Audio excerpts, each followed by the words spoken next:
tātou ainga tustala. Au se lau fo'i whaafeiloa ia tuai ia Samoa i ontulang whaalupe. I tapua inga whaatala lei, ia mai se fo'i tapua inga whaaleanga nu. Mai se fo'i tātou malu whaale malo. Ia whaatalo whaatu fo'i, ia ie o loo maawa mai nei whaasalaunga. Ia mai se fo'i taitai o tātou malo e pe o na masi i atu nu i whafo. Ia pa malo so i fua bi ia le atua. O mpai on whaasapolia mai so i fua ma le ola. Ia tui whaawawa ia tātou. Ngā luenga tau abe pe o na palawina ai tātou. O leo tātou to ai tau nu o mai le asfarai leo le vai aso muli foi po le vai aso lontolo le masina o aperila i lana fōlaunga. Ia e atonu ai ai foi a swinga le nei foi vai aso. Ia e tūlanga masani o whaatatanoanga le fionga le taitai o le malo. Le foi wa utula i mai ai ia ona ele o tui pōmala e. Ia o lo malanga le fionga le li pāle mia. Ia ona tonga fitinga whafo mai. Ia atonu a leva ona tatau ona fionga le li pāle mia. Ia tonu masina taluai. Peta iane o leo maua nei lau. Ia atonu le mafuanga le nā wa silasila mai ai. Ia o utula i atue. Whaawa wina le teita inga le tātou malo. Le nei fo i tasi ma le awhal vai aso. E to e se ai le fionga le li pāle mia. Ia vi ia le tua. Ia atonu o anga masani lava i vai aso teitas. Mai alfontanga le kapeneta. Ia o le whaalau iloa masani foi. Ia a ngā ia tātou a inga tūsala. Ia ignisi o whai unga ma whainga whaabai. Ia o lo o lima taita inai. Le whaati nonga le awaunanga le malo. Ia ai mai se foi mo le atinu. E wha amaru sia pēle wa inga mau al tātou malo. Ia wha manino ma wha amala malama. Le pito la au politiute al malo. Ma nisi nei o ngā whono le tātou kapeneta le vai aso le nei mo le sifia i tātou ainga tustala. Ia mai se foi whafongfong tāpua i mai o le tātou watunu. Mo mua lava ia ele to e pōmala e le tāpenanga. A le tātou watunu ia walea ua tātou whaitau vai aso mamasina. Tātou to aitau nuu. I le aso mua iuni le whaamanatuina o le onus whātau sanga. Talu on tuto tasir tātou watunu po le tātou malo Samoa. Manatu fo i ele i whaingo fia sa ilinga malo. Tātou tua ia o whapena ona o lo o tia mai tia sa lato sa ili le toto. Ia atono o lea wa tātou ai whaliseu. Ia ai se e maa o mali. Ia ona o le lato fo ia sa ilinga malo. Ele o mawhai la o na pūmo o ai ma tuu i lalo le whatau al tātou tuto atasi. A tono le tuto atasi mua nei al tātou whai ngā malo fōu. Ia mamaita wina pea. Ia e pei ua le abe i el whatau. Ma le wha mua. Ia o le foi lau whatati i tātou pōkalame whai ungar kapeneta nei vai aso. Ia ua a mata lava tātou pōkalame i le aso luas fuluiva o me. Ia po le asfaraile. O lo o iai le fuafuanga le asfaraile le asolusu iwa me. O le awhai ele sa vali mo au ta alo umalava. Ia i lumo al maota al malo. O na sola ia i le asto nai. Ia i le aso tolus fulo me. O le atatala aloa ia ai foi. Ia e maisi ai foi o painga ta alolo. Ia tātou tono ele o toe tau whaailoa fo'i i al tātou ngā luenga le ofisa le fono. Ia ai mai se fo'i al tātou ofisa tua i aile maota al palemene. Ia o vaenga umai o lo i aile fufuanga. O le a whaatino ai a tātou ta alolo. Ia i le aso to ona, le aso tolus fulo me. Ia mo le tatala aloa ia fo. Tā pena atu. I le aso ngafua po le aso mua iuni e tatala aloa ia ai ia le maota fono. So o male asai le aso tolusu tasi o me, ia o tātou sauninga o le loto whaafitai, ia i le ho le tupulanga le whakasa. Ia tātou to ai tau nuu atu i le aso mua iuni. ia o le amata loa ia ai le whainga rotu fo ia mai se fo le tala loa ia o le tātou tutotas ia paenga masani o whawhiwhianga ia o sisina o le tanga vai ia o tunga fautas ia ma le konset tele ia e whaatino ina I luma o le whale o le malo ia atono vaenga ia matapenanga ia le tātou whainga malo ia o lea ua maea ona pa'maoni aloa ia le tātou fono le tātou kapeneta ma o nei whaamoemoenga uma ele ngata e whaamanatu ai le tātou tutotas ai whaamalusia ai le tātou loto ngata stasi o le tātou whaasino manga ai mai se foile anganu pa Samoa o nisi fo yo vaenga sa whapena ona whaamaunia le tātou kapeneta I le neiva yaso I o tātou whainga whaavae mō ngā luenga whaavai taimi I Australia ma New Zealand ua whaamaunia ai le tātou kapeneta le whaawawina o tatongi fuapau ia mo le au nanga tu maoti mo au nanga tu maoti ia o loo sosoani pepa il whatinonga o pepa au malanga mō ngā luenga whaavai taimi ma ua whaamaoni ai ia le whaonga ina o nisi o tātou recruiting agents e tolu. E au fi ai le tātou Pacific Workforce Group Limited o tātou Potasi Development Trust ia ma le vaenga le a taimali e Charlie Aliki Westerland. Pauwi o tātou recruiting agents ua whaamaoni le tātou kapeneta ia awa fo I le tāpena ina o alo mawhanau ia mo vaenga umalawa ia I le malanga atu I fafo. Ai le o mawhai o na ave ese I pea le to atele o tātou alo mawhanau o loo a ngā I whafo le tātou Seasonal Workers Program e a ngā I lava le tātou lima su tasi tu malo ia ma tātou fon whaamai o loo whaawawina pea I le tūlanga le nā ma a tonu o le endorsement lea ma le whaamauninga le tātou kapeneta I tātou company e tolu ia a tonu o leva o na lātou ngā lulue ia ma o loo iai fo le lātou sao tāua ina ia whaawawina pea o le tātou ele vaenga ia to tolu le whatinonga o ia au nanga. O nisi o mta upu sa whatanua ina ia o le awa iato o tātou whongwhetalai ia malana au malanga e whai masui o le whionga I le li pānemia ma le malo Samoa I le whaamanatuina o le fu o le malo tutuila manua. Ia o le awa iato o le whionga le whongwhetalai ia o le whaamalusia pea o tātou so tanga whaaleanga nu. Ma le vale lei ma o tātou tangata anu le malo tutuila manua pe ona ave I el whata ua tātou whainga malo ia ma o le vaiaso le nei whaingo nei vaiaso ia o lo I el fuanga I whapena ona whaatino I el nei whamoe moe ia o tātou malo tua oi fo ia o tutuila ma manua.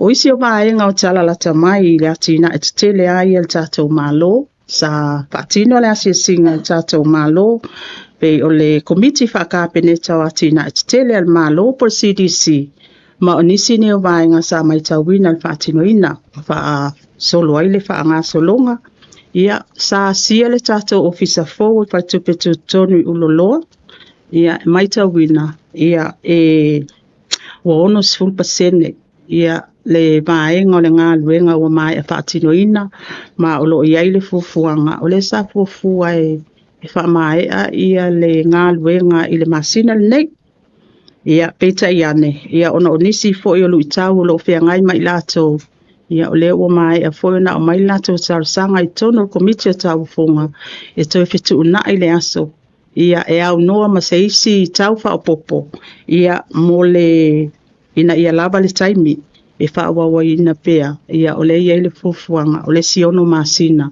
o lea ua koe tu ina atu e whaatino ina ia mai ai a le leile whaatino o le tātou wati nae nei o le au ngā ia ma le tāpenanga tātou paltupe wati nae ia e tāpena mamau ia o loo iai foi ia ina ia iai se pale e whaatu mawina I pea au nanga tau tupe I taimi o whaalavilavi whaanatura. Sa mai tauina foi for sanga al tātou paltupe o tutonu an nafianga I komiti o tau funga ia wa iai foi nei whaale tonu o tātou building le nei ma ele ono whaatali ai a tono le aunga tonu le na ia wa tāpena i foi i al tātou tāpenanga lea i uloloa ma leo whainga o le vai ngā tupe o lo whawina ai le tātou whale lea ia tolus futasi miliona tā lalon tau. Lona lua sa whaatino le ase singa al tātou whainga malo i le pampensini al malo ia atono ele to failo foi ia nisi ne yo atinae ia o lo fa wa pea ia lon fatino ina talu maina te tala il tau sanga lo olo tolu ma lo so longa le pea o tato pausa lea pol tato vaenga lea i pampensini al malo e anga i uma i lava ia ta abale al malo ia e utu inai ina ia mautinoa ia o lo wanga i pea tato ta abale nei i le tūlanga tas. Ma onisi o le pampensini foi ia o lo mautinoa lava ia o lo saunia le lei foi pe malanga inga ai mai se foi fatino ina o se au nanga al malo ai mai se taimi fa la belave le tato no fuanga foi le tona i mato o lo ia le tato electric vehicle charging station o ia nga ia foi atono le tau failo ia o fe lolo foi ta vale tato malo ia ta vale le tise ia atono le update le sato ina mai mato fontanga le energy board ana fitus fulu ono le fa ingo ta vale le tise o le wait tono tato malo ia ma e a ona ia i pe tato charging station na ia mautinoa ia e mafai ona fa awawina pe le operating o tato bainga umaya ma o fai unga nei matinae ia e faa lia ai le fata ua tatou malo ia tinae nga fatau li maina a tinae pulenga le lei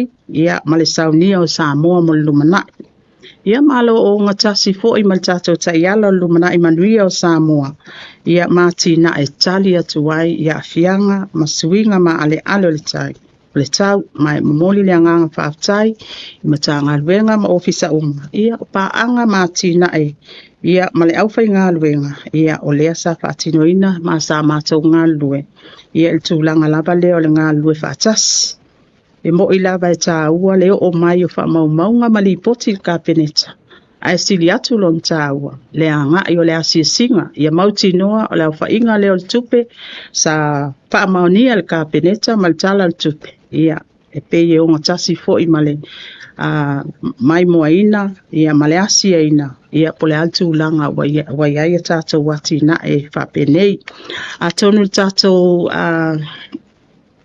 i fianga o le sa abatu le update a le fionga i le whaurulunga le tātou EPC ia atono na fo i wano fo ilo fo i le mamalo le atono ia i tūlanga uma. Ia i le tūlau mabai atu ia sa o awai atuai ia i le launchinga ia i le ale setasi o whainga wha mai vaenga maoti mo sota inga wha matalanga wha teknolosi 5 tausanga lua olua 5 lua oto tas ia o le lu ia sa ave iai ia o tatou masani wha mai wha penei ia wha ngā solo wha taltanuanga awao mai ia finangalo manatu ia ma le naunau ta inga le malo ia awa lava na o se tusi e au ai ma whauwhanga e au ai ia wala e pui ai le atunu i tūlanga wha teknolosi ai o le naunau ta inga le tātou malo ia tino ia tupu ia ausia ko pa inga taula ia tātou malo e a lai ona fausia nei whainga whaamai o nai i mata au poi patino lava ia le vaenga ma o tio tupe ia o loo whaamai a pea ia le whaamatuina o tātou whaamama venga ia pe o nai ia tātou nono ngā tupe ma mātului ia o loo whaatino il val tupe o atina o Samoa o le whaalaputonga o whale ia mai se fol tātou Samoa Business Hub pe o na ia il whaamua tātou malo malo whaawau pel whaasolonga le ilo ina o tātou whainwhaavai matula fono ia o le tele o nanga e au fiele nupi wha o le mtanga luenga o whaalaputonga le malo o le mtanga luenga o tupe ma le whaitupe tono le malo Samoa mo sila fia ia o vaenga maoti o tupe ia patino lava i le tūlanga le minister o tupe Musi fies full tasi el portfolio o lo tatia nei lalo I lau baba ainga. Ma ese le ta o ta iala ma le whainga wha avai nei. Ia o mainga ia sa ave i wha mua ina o mātou peiloa I mua ma le mātou finance sector futas. Ia sa ave i wha mua. A ngā I lava wha aululunga ma aipo o atu la fono wa te tawo na iloina. Ia e te tawo na tuuina mai. Ia awa foli wha ngā solo. E ilo mfa ngā solo mfa tino. Ina ia mwhai on tuuina atu lunga o le parlemene. Awa a tātou woi le process lava le o le iloina ma le swinga o tu la fono. E uma tu lava le 5 tausanga le paya inga. Ia o lo whaatino a le process. Au le lui sa ave le mātou finance sector. A ngā I lava ia le ofisili la tau le taimile nei. O le o kako pitu māsina, talu o na mata tu la I mai whainga mālo. O ia ave ia ilwha moina ia mautinoa. Ia e lava le taimi e tāpena ai ia vaenga uma. Ia o lo tāpena mai fo il tātou komite o whaalavelave o whafose.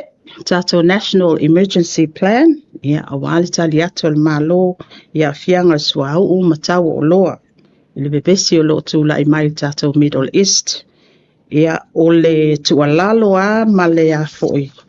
Al tātou whainga malo. Ia ele ai se tu langa I whaapoleina ai. I nei au nanga wa e pei o na mai tauina atu I lunga o. Pe au ngalu le ia o lo mai tauina lava o lo o iai ave singa I tele o atunu. Ia o lo o lava sa palai o tātou suau. O le whai unga o le masina le nei ia e o mai e fo I le isia tātou top up o le tātou suau o le kesi malkasini.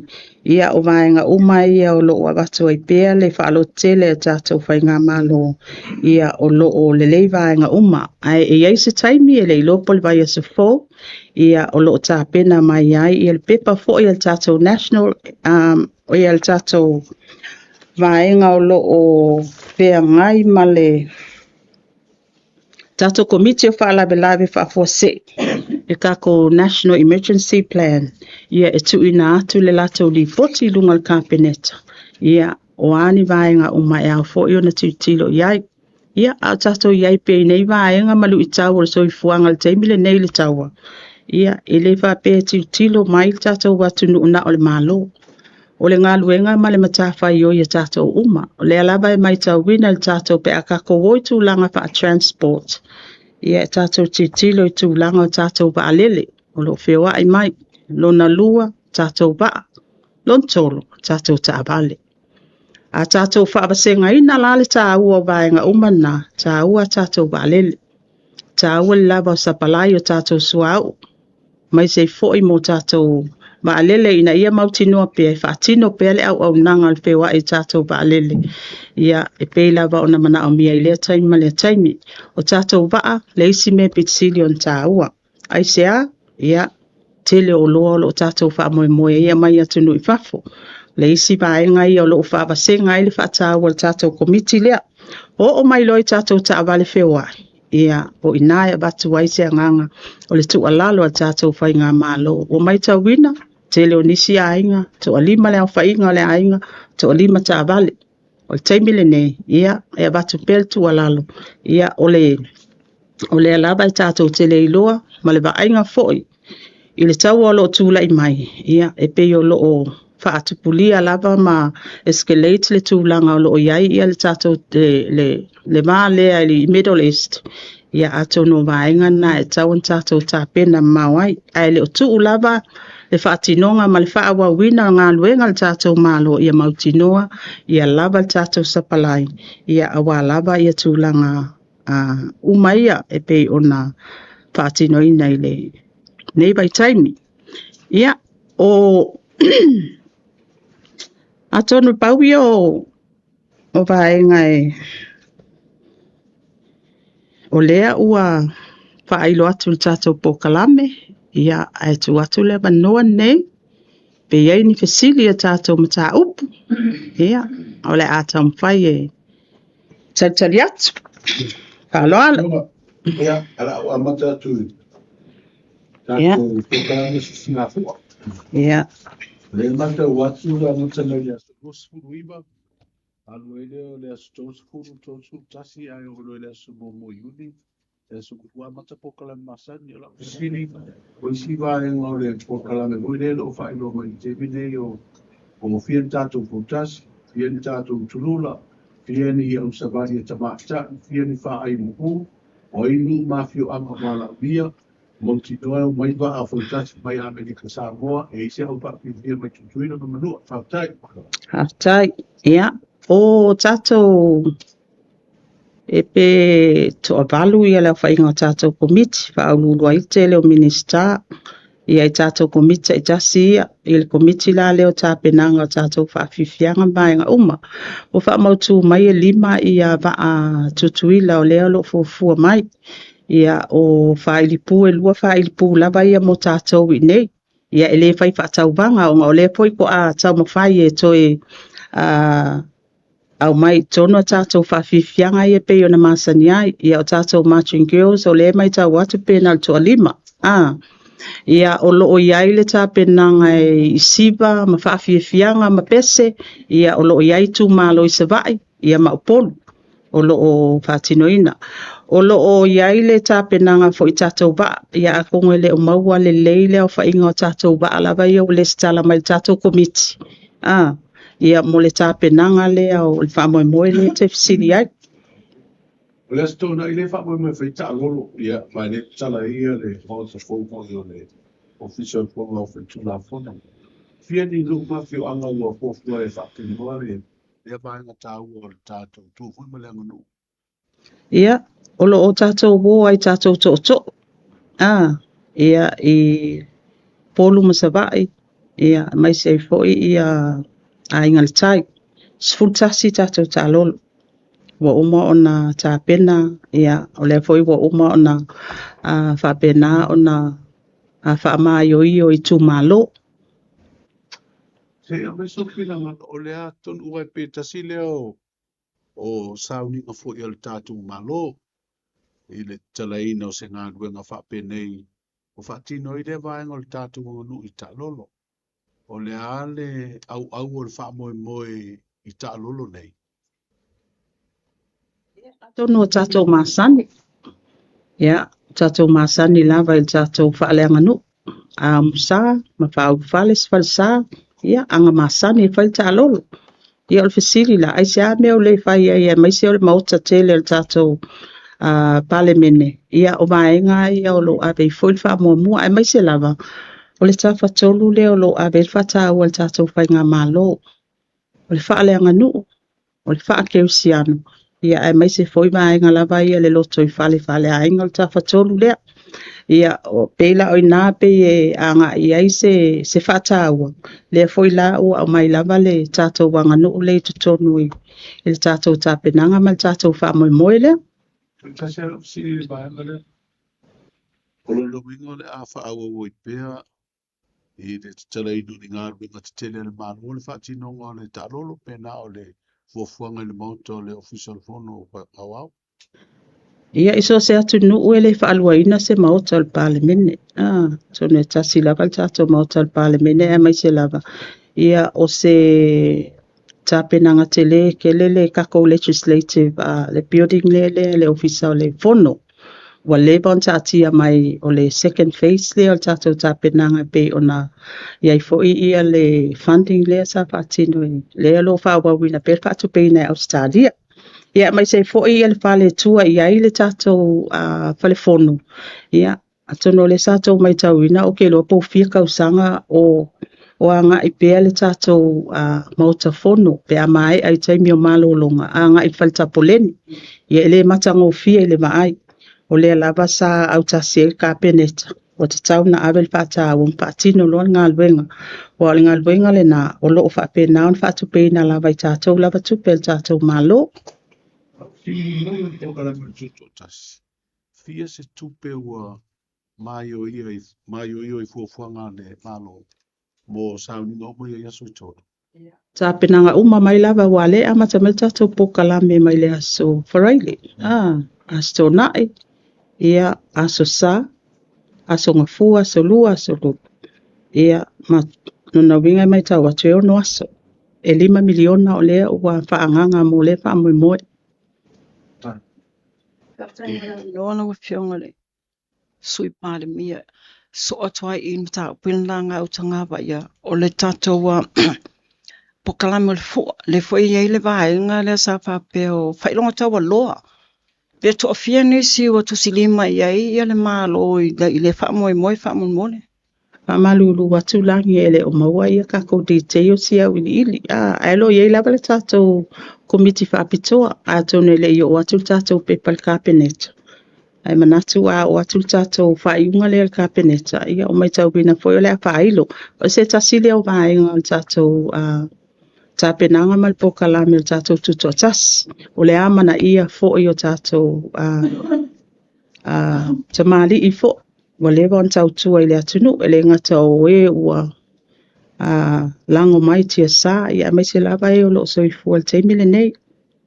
Ma fionga le sa fasile le ia fe lo folosanga ia pe o le minsta tupe le tusiale ma le IMF so finangalo ia le tusile mai se le pe watele ai tulanga fai walanga mai le ngata la IMF ia le fuelanga mai o le tuanga I o lo oranga ia le malo ia tunga lunga fo swinga o atonga no lava swinga ia lo silsila ia matanga luenga o le office tupe fa mon Weta o tusi la IMF o ke ia le kusi mai la IMF au ke le kusi la IMF o tato masani swinga ma tapenanga o ilonga o tula fono ia lese mea fou le tapenanga o swinga o tula fono fou ma tula fono whaavai wa lewa o na iai nga I mai alfa I ngā malo ma minista ma vaenga I le lātou ana watau I tūlanga mai o io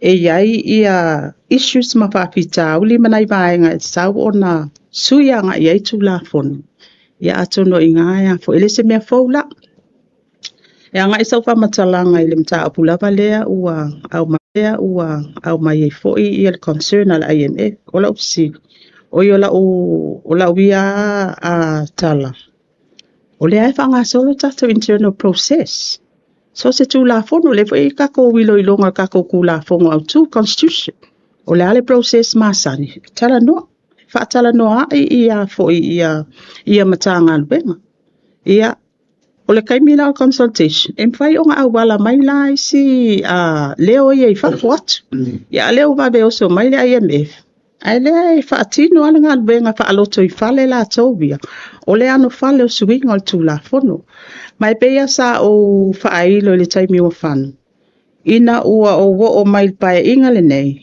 sa fono le mato finance sector whaalulunga o mato finance sector sfutasi o la utala sa ave e whaamomo le mato agenda a ngai le whaalulunga va ai po atu la fono wai make o mai kongo le asa e tu la fono whaawalu a ngai la toi au mai le ia lisi o tu la fono ngā kako portfolio sfutasi ia au mai la ion whaabasenga po le alme ave il whaamomua a tono ina lea sa au mai il tato tu la fono le blacklist ngai sa o tau sisila iai o le tu la fono mua ale na ale pae inga le nei na o mai lo abatu I lunga le palemene mai il tato finance sector le alai whaasolo o tu langa lai tato faltupe tututonu ia atonu wa mai a foi na ma tatanua ma le fionga le kovana I le pae inga le sa tu la ai mai foi teta inga le fionga le palemia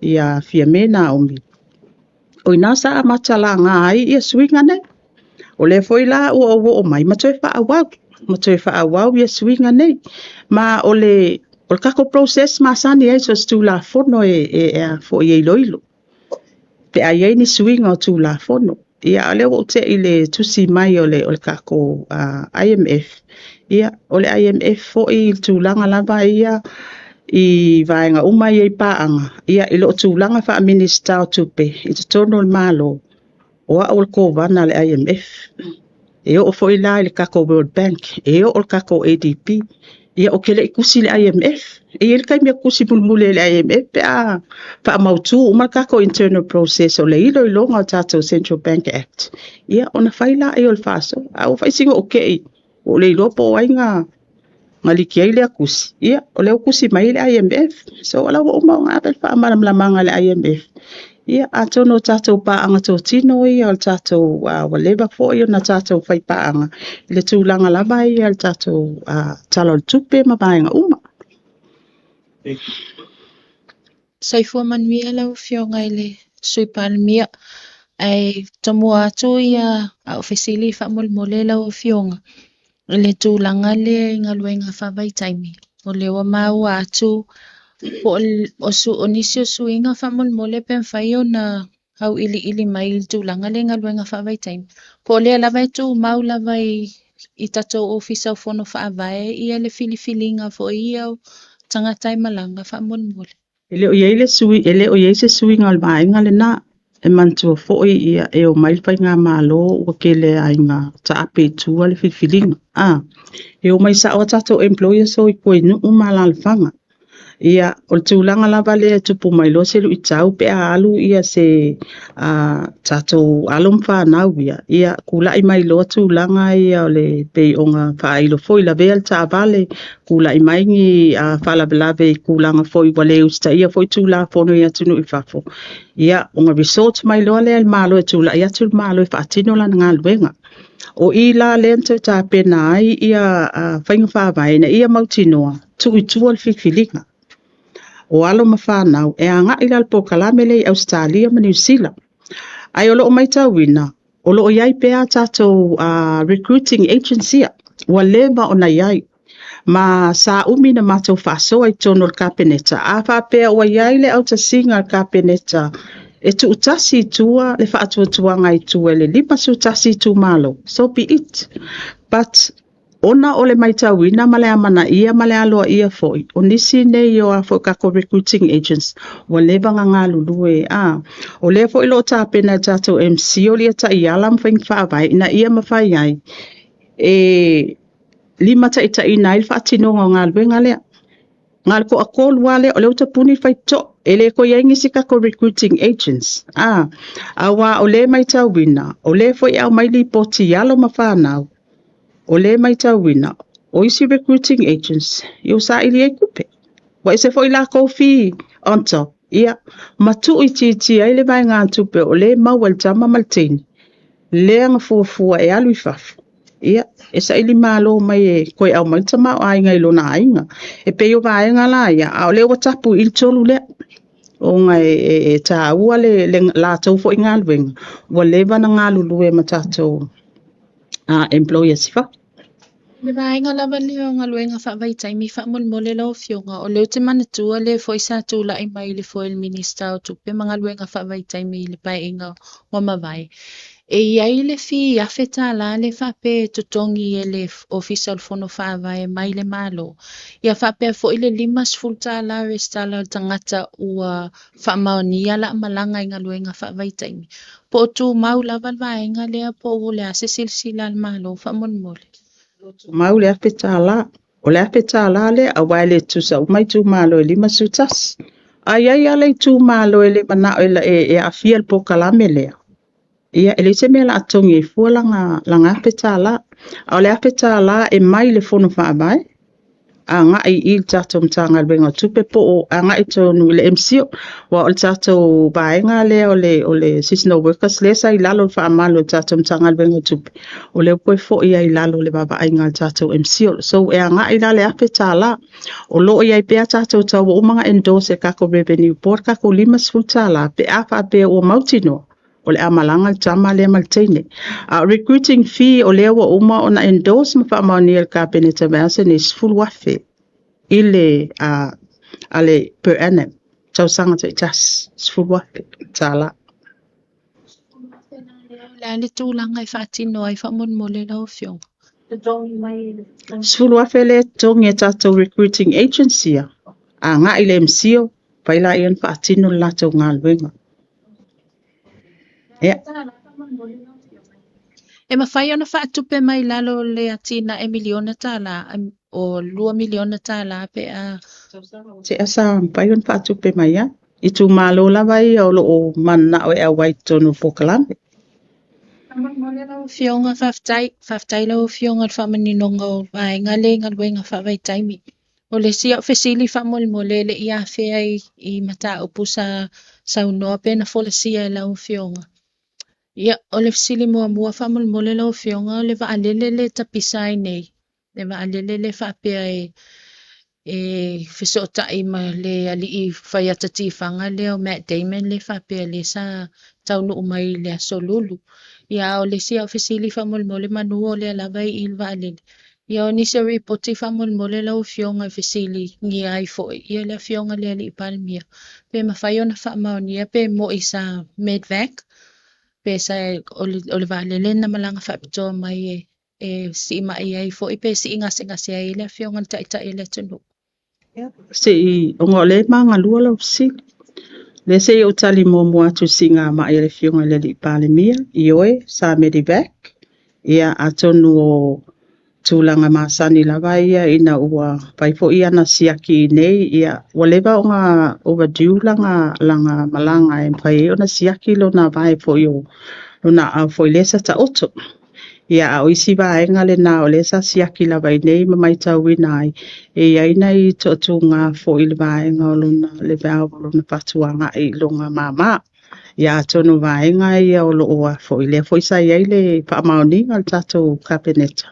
Ia ole a medivac I whapole sa iei kako au o nanga masani a.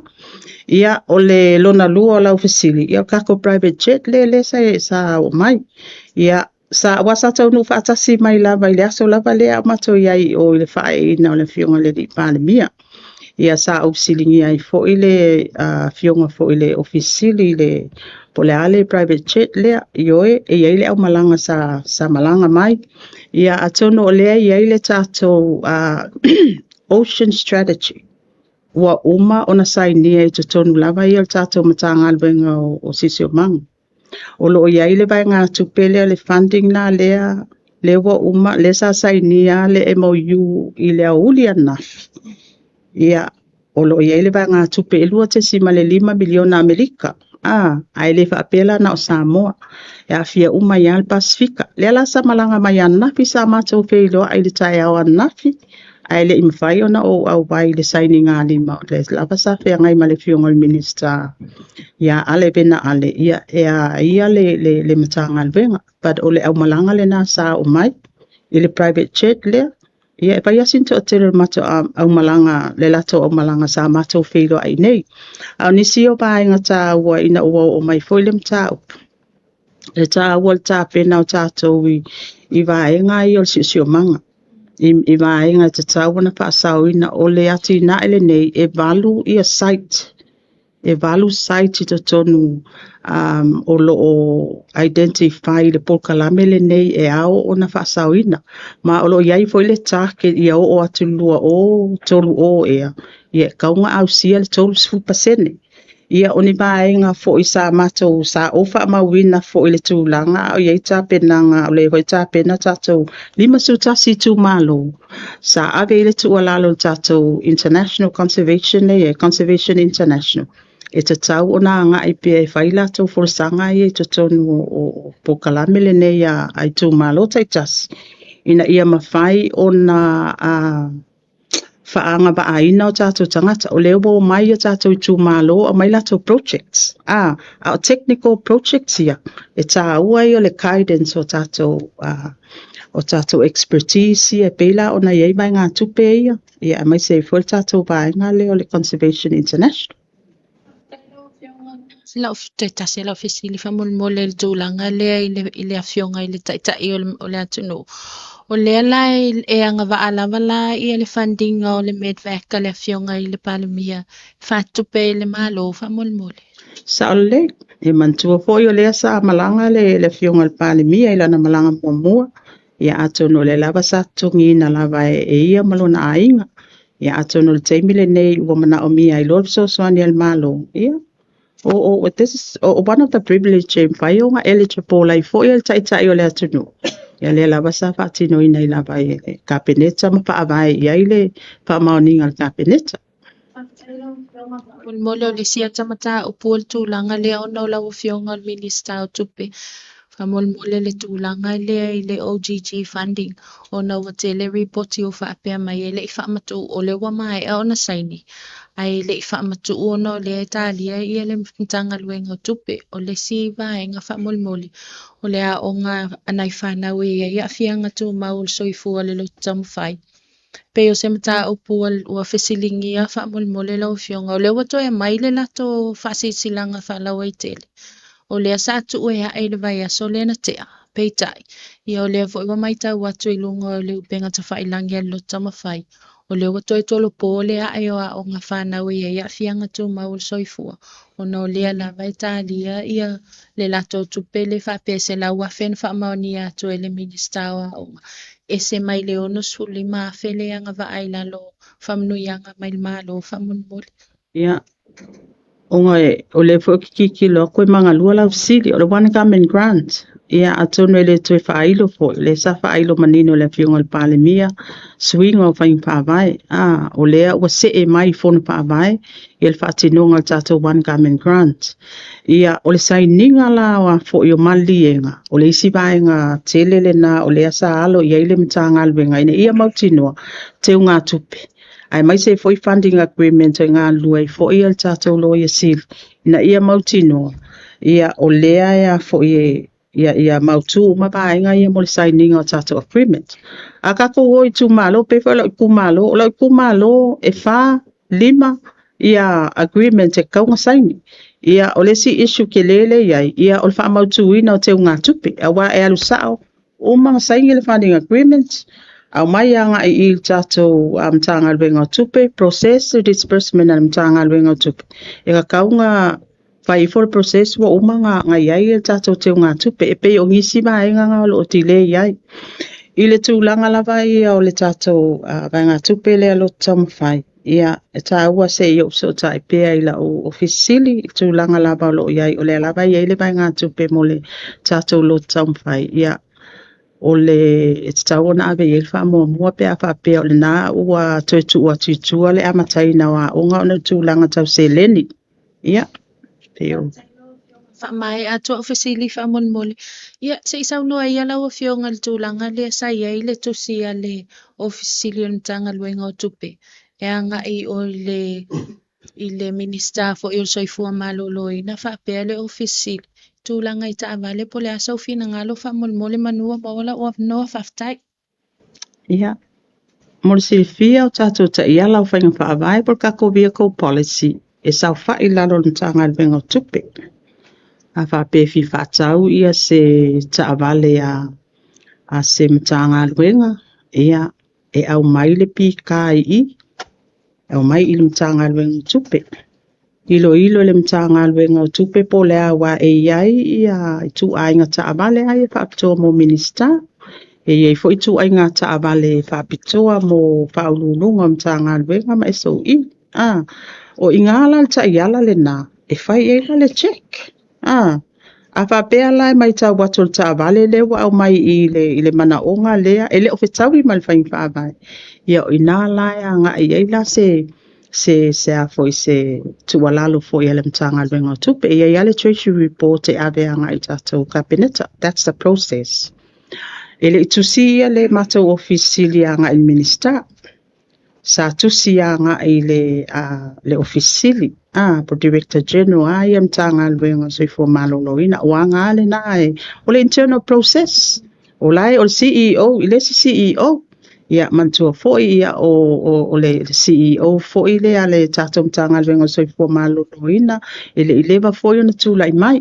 Tono ia vaenga tau foi ona lava I foi le silafia.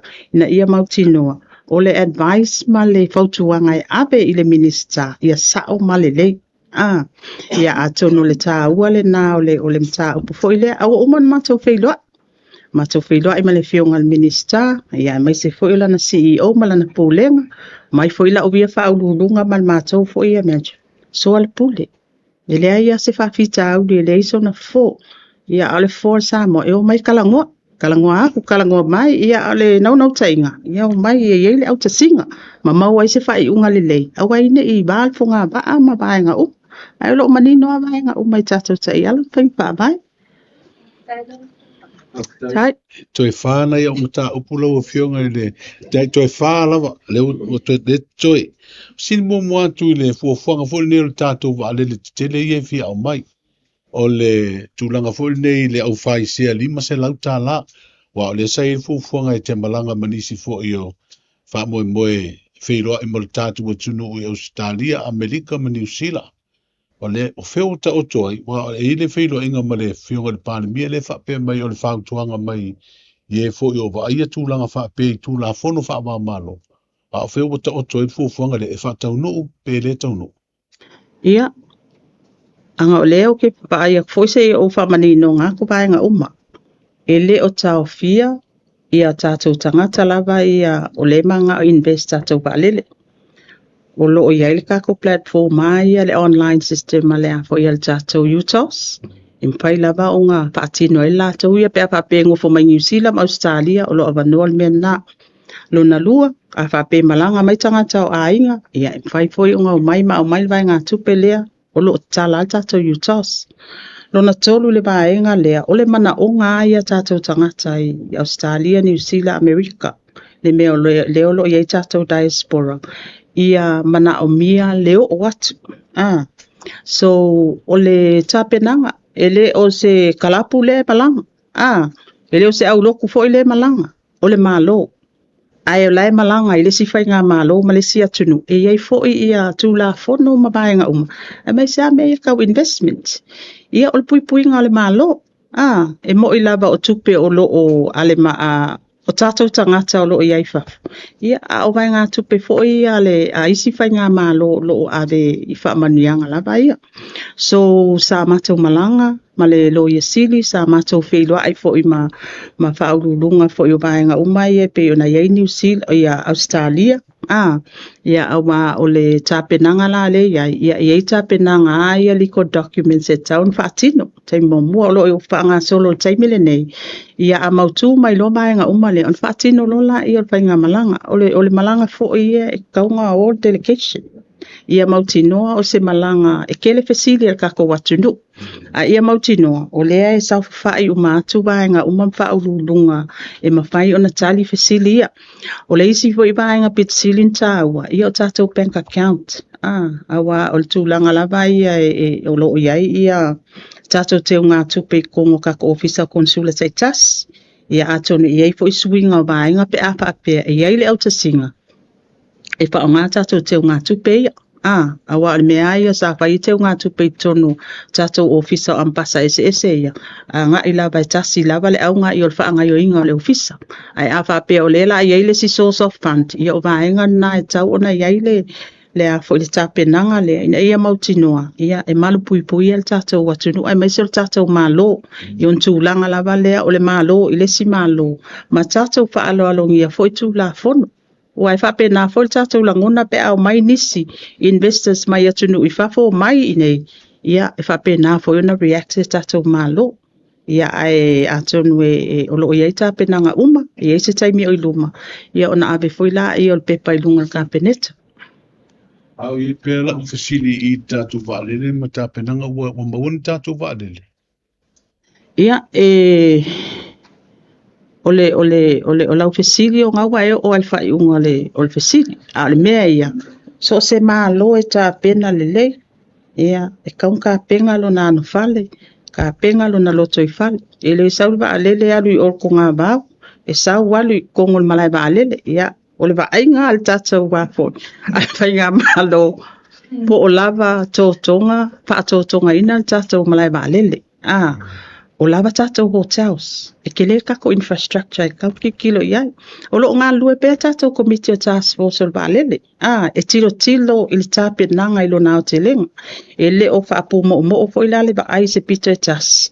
Ia aulo iai stepunga. Se kako ki kilo mo kako investment. Aulo ngā lue fo ia le kako task force le e whaabasenga. Ia le kuai ngā tūlanga e whaatino ai tātou au nanga le whaabalele. Ia o kako māsangi le upule dry lease ma le wet lease. Ia o ngai o options umanga o lo whaatatia mai po kalame. Ia e totono le 5 tausanga tātou task force le. Ono winga lai li o tūni waalele o sa o reo lupi na ngano O la au mautu. Ai o le ko kongo ka ko por kalame fuanga le kongo 5 tausaga le tatou task force. Apena tu valele o felela lisi mai tato valele.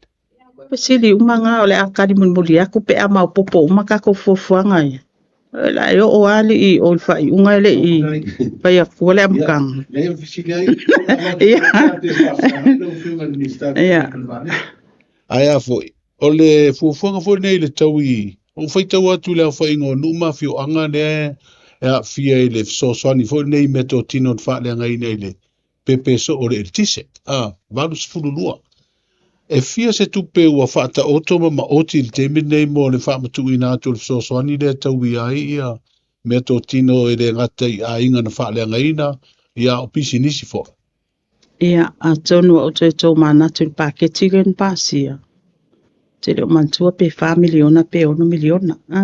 E ia tato komiti o lo o ngafa mo tato ainga o pisi nisi.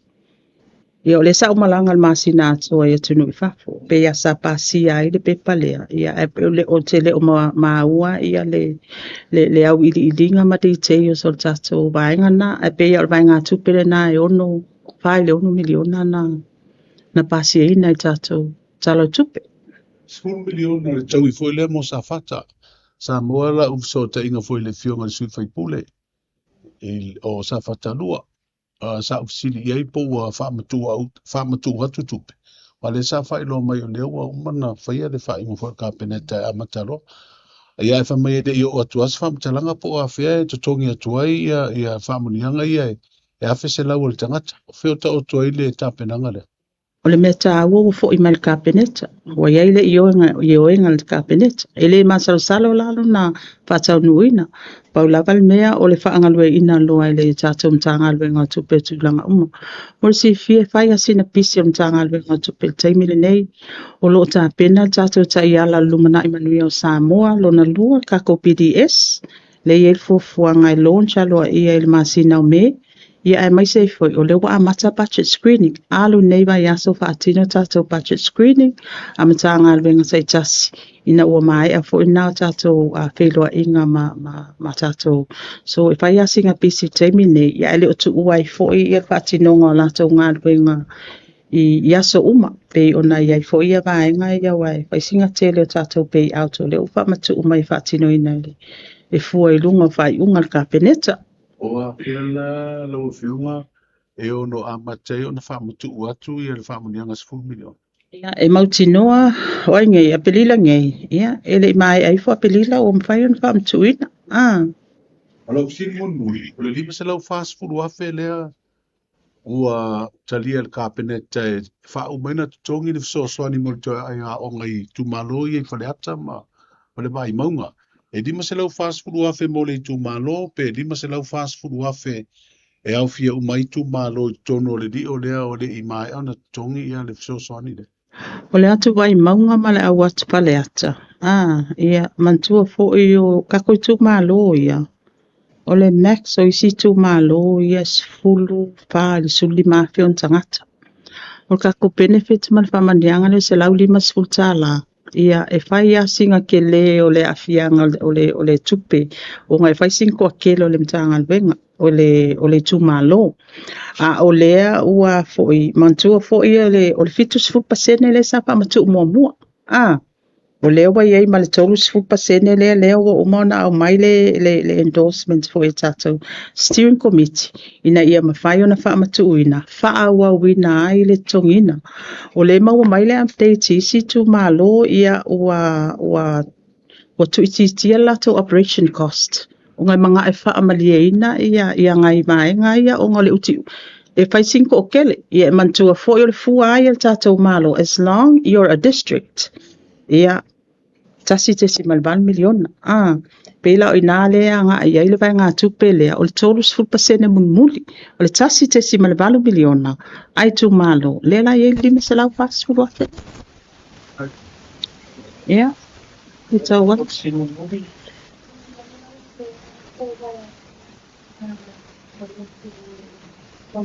Joka peneta ia le mta upule ai le I leo leo foi e tolu whamulmole lea sa whamalolo i tangaluinga o leo.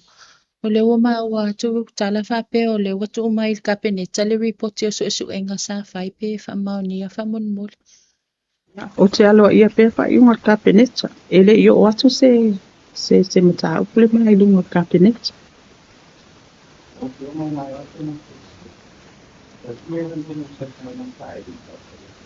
Ia, e whalewina le nganga whaatai. Ia, tātou ainga tu stala e tu sai foi o le tātou pokalame. Manatu ai o le au ngai o le tātou whainga malo, te itai o le malo malana kapeneta. Ia, o le longolongo pui ali o le malu le atunu e ala po itai ala whainga whaavai. Ia, e mai se foi whai unga le tātou whainga malo i lewa yaso, ma lewa yaso. Ia, e mai se foi tu atu lea wanoa le tātou ainga tu stala. Nisi fo yo vai nga o lo pia o ia lato si fia mal malam na ia mautino ai ia ia i pea le manino pea le mata le vai tu langa o mai pea patino ai tato tiute ma faiba ia lau tapo inga sa moa ia patai ia ai fa malu lu atpo batu malu poenga ai fo ise upo ale tau te mali ia male longo mali el fa fonga ia poto lava tau tai a sela na tu yama ia tatou whamoimoi le atua le whaiunga le nei vai aso e momoli atua le soifua ma le ola i le whaiunga le nei vai aso tatou toi wheiroa i fo i vai aso fo ia manuia le tapua i mao mai le fionga le taitai o le malo ia ai mai se fo le tatou watu nuu i Samoa nei ma tu nuu i whafo manu te leina le tatou pokalana soifua ma ia manuia